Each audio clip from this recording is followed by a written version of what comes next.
সংসার জীবনে আপনি যদি একটু বুদ্ধি খাটিয়ে কাজ করেন, তাহলে পুরো সপ্তাহ, পুরো মাস আপনি শান্তিতে থাকতে পারবেন। একটু ধৈর্য ধরে একদিন কষ্ট করলে আপনি পুরো মাস ধরে শান্তি থাকতে পারবেন। সেই সাথে কিন্তু অনেকগুলো টাকাও সেভ করতে পারবেন। আজকে এমন জাদুকরি কিছু টিপস আপনাদের সাথে শেয়ার করব। আশা করি ভিডিওটি আপনাদের ভালো লাগবে। আসসালামু আলাইকুম। আশা করি সবাই ভালো আছেন, সুস্থ আছেন। আমি Farhana FA vlogs by Farhana page থেকে আপনাদের সবাইকে জানাই স্বাগতম। আজকে আমি আপনাদের সাথে কিছু টিপস শেয়ার করব, যেগুলাতে আপনি অনেক দিন ধরে সুবিধা পাবেন, সাথে অনেকগুলো টাকাও সেভ করতে পারবেন। কারণ আমরা যারা গৃহিণী তারা চেষ্টা করি যে কোনো না কোনোভাবে সংসারে কিছু টাকা সেভ করতে। তো সেই সাথে জিনিসগুলো ভালো রাখারও চেষ্টা করি। আবার সেই সাথে গিয়ে একদিন কাজ করে দেখা গেছে অন্যদিন ইচ্ছে করে না যে কাজ করি। তো এমন কিছু টিপস আপনাদের সাথে শেয়ার করব, যাতে একদিন কষ্ট করে আপনি অনেকগুলো কাজ একসাথে গুছিয়ে রাখতে পারবেন, আর সাথে সংসারের কিছু টাকা সেভও করতে পারবেন। অনেক সময় দেখা গেছে আমাদের অনেক বেশি পরিমাণে কাঁচা মরিচ নিয়ে আসে, তো ওই মরিচগুলা দেখা গেছে দীর্ঘক্ষণ সংরক্ষণ করতে গেলে ফ্রিজে রাখলে দেখা গেছে নষ্ট হয়ে যায়। তো এমন একটা উপায় আপনাদেরকে বলে দিচ্ছি, যেভাবে রাখলে মাসে 1 মাসও আপনার কোনো রকম ঝামেলা হবে না। 1 মাস অনায়াসে রেখে আপনি খেতে পারবেন। ফ্রিজে রাখার আগে মরিচগুলো সবগুলো টিস্যু পেপার দিয়ে পানিগুলা শুকিয়ে নিবেন। তারপরে সবগুলার বোটা ভেঙে নিবেন। ভেঙে নেওয়ার পরে একটা বক্সের তলায় একটা টিস্যু দিয়ে তারপরে সবগুলা মরিচ রাখবেন। রেখে আপনার এয়ারটাইট বক্সের ঢাকনা লাগিয়ে দিবেন। কোনো রকম পানি রাখা যাবে না। পানি রাখলে কিন্তু মরিচগুলো নষ্ট হয়ে যাবে। এভাবে রাখলে আপনি দীর্ঘদিন সংরক্ষণ করে রাখতে পারবেন। 1 মাস বা 1.5 মাস অনায়াসে কিন্তু আপনি নরমালি রেখেও খেতে পারবেন। আর দ্বিতীয় টিপসটি এই যে ডিম খাওয়ার পর আমরা ডিমের খোসাগুলা ফেলে দিই। এগুলা কিন্তু ফেলে দেওয়া যাবে না। এটা কিন্তু অনেক বেশি হেল্পফুল। এটা কিন্তু আমরা ময়লা হিসেবে ফেলে দিই। আপনি এটা ফেলে না দিয়ে একটা ব্লেন্ডার জারে নিয়ে এটা কিন্তু আপনি ব্লেন্ড করতে পারেন।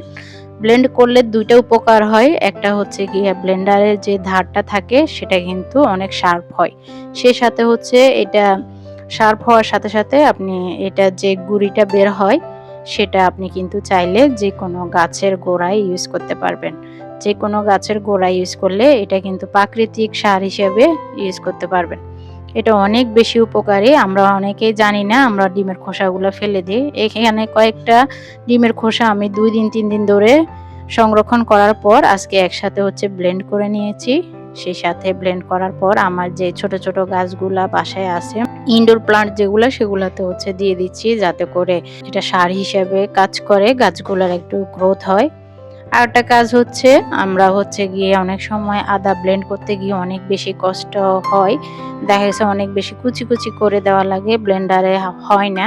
তো আমি কি করি, আগের দিন ঝিলে তারপরে ডিপ ফ্রিজে সংরক্ষণ করে রাখি। যখন ডিপ ফ্রিজে রাখার পর বরফ জমে যায়, তখন কিন্তু এগুলা অনায়াসে ব্লেন্ড করা যায়। কোনো রকম পানি লাগবে না, কোনো রকম কুচি করা লাগবে না। আমি কিন্তু আস্তই দিয়ে দিচ্ছি, আপনারা দেখতেছেন। আস্ত দিয়ে আমি ব্লেন্ডার করে নিব। খুবই সহজে এটা কিন্তু স্মুথ হয়ে যায়। এটা কোনো রকম ঝামেলা হয় না, কাটাকাটিরও কোনো ঝামেলা হয় না। জাস্ট একটু খোসাগুলো ছিলে ফেলে দিবেন। তারপর একদিন আগে ডিপ ফ্রিজে সংরক্ষণ করে রাখবেন। এতে করে আপনার কাজটা একদম সহজ হয়ে যাবে। আমরা গৃহিণীরা সবসময় চেষ্টা করি যে শর্টকাটে কিভাবে করা যায়, একদিন কাজ করে কিভাবে পুরো মাস বা পুরো সপ্তাহ ধরে সুখে শান্তিতে থাকা যায়। কারণ আমাদের দেখা গেছে একা হাতে সবকিছু সামাল দেওয়া লাগে। বাচ্চা, সংসার, তারপরে ঘরের কাজ সবকিছু মিলিয়ে আমরা কিন্তু হাঁপিয়ে যাই। তো ওই হিসাবে যদি আমরা একদিন কষ্ট করে কাজ করে গুলো গুছিয়ে রাখি, তাহলে কিন্তু পুরো মাস ধরে আমরা শান্তিতে থাকতে পারবো। যাই হোক, এখানে আমি 2 সপ্তাহের জন্য প্রায় ব্লেন্ডার করে নিচ্ছি আদাগুলা। আদা তেমন একটা লাগে না, যা লাগে রসুন লাগে। আপনারা কিন্তু রসুনটাও চাইলে এভাবে সংরক্ষণ করতে পারেন। আগের দিন ডিপ ফ্রিজে রাখলে পরের দিন ব্লেন্ড করতে একদম সহজ হয়ে যায়। কোনো রকম পানিও দেওয়া লাগে না। আমি প্রায় সময় এরকম করি। তো যাই হোক, এখন আমি সবগুলো বক্সে নিয়ে নিব। তারপরে আমি রসুনটাও ব্লেন্ডার করে নিয়েছি অফ ক্যামেরায়। যেহেতু একটা প্রসেস দেখিয়েছি আর দ্বিতীয়টা দেখাবো না। তো আমি 2টাই বক্সে নিয়ে নিব, এয়ারটাইট বক্সে। বক্সে নেওয়ার পর আমি আপনাদেরকে আরেকটা টিপস শেয়ার করব। এই ছোট ছোট টিপসগুলো যদি আপনি ফলো করেন তাহলে কিন্তু আপনার ঘরের কাজগুলো একদম সহজ হয়ে যাবে। কোনো রকম ঝামেলা হবে না, অনেক শান্তিতে থাকতে পারবেন। আরেকটা টিপস আপনাদের সাথে শেয়ার করি, রসুন এবং আদা আমরা যখন ডিপ ফ্রিজে রাখি তখন কিন্তু এটা বের করা অনেক বেশি মুশকিল হয়ে যায়। মানে হয়তো দেখা গেছে সকালে আমরা বের করতে ভুলে গিয়েছি, দুপুরে রান্না করতে গিয়ে দেখা গেছে শক্ত এগুলো আর রান্নায় ইউজ করতে পারতেছি না। তো শর্টকাট যে ওয়ে সেটা আপনাদের সাথে আমি আজকে শেয়ার করব কিভাবে রাখলে এটা হচ্ছে আপনি নামানোর ৫ মিনিট পরে কিন্তু এটা খুলে আসবে, বরফ ছেড়ে দিবে।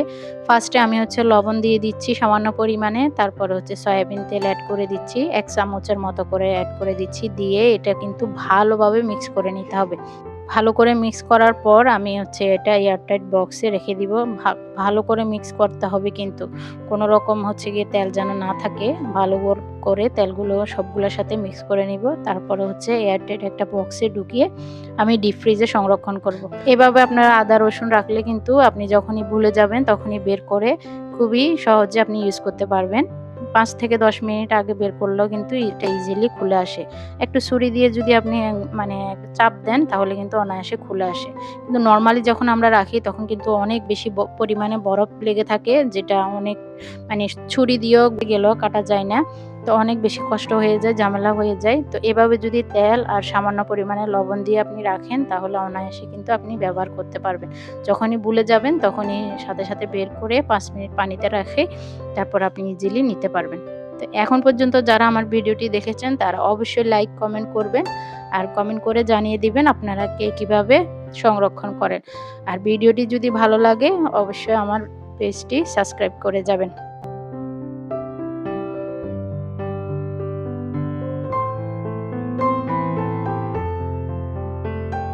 এখন আমি আপনাদের সাথে আরেকটা টিপস শেয়ার করব, যেটা খুবই হেল্পফুল। আমরা অনেক সময় দেখা গেছে ছুরি দিয়ে কোনো কিছু কাটাকাটি করার পর সেটা কিন্তু অনেকাংশে ধারটা চলে যায়, অনেক আলুটাও কাটতে পারা যায় না, অনেক বেশি মানে ভেজে যায়। তো এটা একদম ঘরোয়াভাবে আপনি শার্প করার উপায় আমি আপনাদেরকে বলে দিচ্ছি। হয়তো যারা নতুন তারা জানে না, কিন্তু যারা পুরাতন গৃহিণী তারা হয়তো জানে। তো যারা নতুন তাদের জন্য আমার কিন্তু এই ভিডিওটি করা। যাই হোক, তো একটা পুরোনো কাপ বা যেকোনো সিরামিকের জিনিস নিয়ে তার উল্টা পিঠে আপনি এভাবে কয়েকবার ঘষবেন। ঘষলে কিন্তু এটা অনেক বেশি শার্প হয়ে যায়। কয়েকবার ঘষার পরে এটা শার্পনেসটা বেড়ে যায়। তো বেড়ে যাওয়ার কারণে এটা কিন্তু খুব ইজিলি কিন্তু সবকিছু আপনি কেটে নিতে পারবেন। এভাবে কয়েকদিন যদি আপনি কাটাকাটি করার পর দেখবেন যে শার্পটা চলে গিয়েছে, তখন এরকম একটা সিরামিকের জিনিসের উল্টা পিঠে আপনি কি করবেন যে ধার দিয়ে নিবেন। ধার দিয়ে নিলে হয় কি খুবই সহজে আপনি এটা কাটাকাটি করতে পারবেন, ধারটা বেড়ে যাবে। যাই হোক, আমরা অনেক সময় দেখা গেছে রুটি বানাতে অনেক সময় হাঁফিয়ে যাই। কারণ প্রতিদিন তো আর রুটি বানানো সম্ভব না। তো আপনারা একদিন বানিয়ে অনেক দিন সংরক্ষণ করতে পারবেন। ১ কেজি রুটি দিয়ে আপনি হচ্ছে ২০ থেকে ২৫ টা রুটি বানাতে পারবেন। তো একদিন কষ্ট করে আপনি কিন্তু ইজিলি ১ সপ্তাহ ধরে খেতে পারবেন। তো রুটিগুলো আপনি কিভাবে ডিপ ফ্রিজে সংরক্ষণ করবেন আর সেই টিপসটাও আজকে আমি আপনাদের সাথে শেয়ার করব। আশা করি পুরো ভিডিওটি আপনারা দেখবেন। তো আমি একটা একটা করে সবগুলো রুটি বানিয়ে নিব। বানিয়ে নেওয়ার পর আমি কোনো রকম ছেঁকবো না। অনেকে হচ্ছে ছেঁকে তারপরে সংরক্ষণ করে। ছেঁকলে আমার কাছে কেন জানি রুটিগুলা শক্ত হয়ে যায়। তো ছেঁকা ছাড়া কিভাবে সংরক্ষণ করবেন সেটা আপনাদেরকে বলে দিব। ছেঁকা ছাড়া রুটি সংরক্ষণ করতে হলে ফার্স্টে হচ্ছে আমাদেরকে পলি ব্যাগ লাগবে। পলি ব্যাগগুলো আমরা একটা বক্সে তলায় একটা দিব, তারপরে একটা রুটি দিব, আবার একটা পলি ব্যাগ দিব। তো পলি ব্যাগ দিয়ে এভাবে একটার পর একটা রেখে আমরা কিন্তু ডিপ ফ্রিজে সংরক্ষণ করব। সংরক্ষণ করলে কিন্তু কোনো রকম রুটির ঝামেলা হবে না, রুটি কিন্তু ঠিকই ফুলবে। একটা ফলি একটা রুটি, একটা ফলি একটা রুটি এভাবে যদি আপনি রাখেন তাহলে কিন্তু আপনি পুরো সপ্তাহের রুটি বানিয়ে সংরক্ষণ করতে পারবেন। ছেঁকা রুটির চাইতে এই রুটিটা খেতে কিন্তু একদম ফ্রেশ লাগে, নতুনের মতো লাগে, মনে হবে যেন আপনি এখনই বানিয়ে আনছেন। আমি একটা ভেজে আপনাদেরকে দেখাচ্ছি। আমি ভাজার ১০ থেকে ১৫ মিনিট আগে বের করে রেখেছিলাম। এখন বের করে আমি ভেজে দেখাচ্ছি আপনাদেরকে। এটা একদম ফুলকো হয়, কোনো রকম আপনার নেতিয়ে যায় না। তো ভিডিওটি যদি আপনাদের ভালো লেগে থাকে তাহলে অবশ্যই লাইক কমেন্ট করবেন। আশা করি আমার ভিডিওটি দেখে আপনারা কিছুটা হলেও আইডিয়া পেয়েছেন। আশা করি সবাই ভালো থাকবেন, সুস্থ থাকবেন। আল্লাহ হাফেজ। আসসালামু আলাইকুম।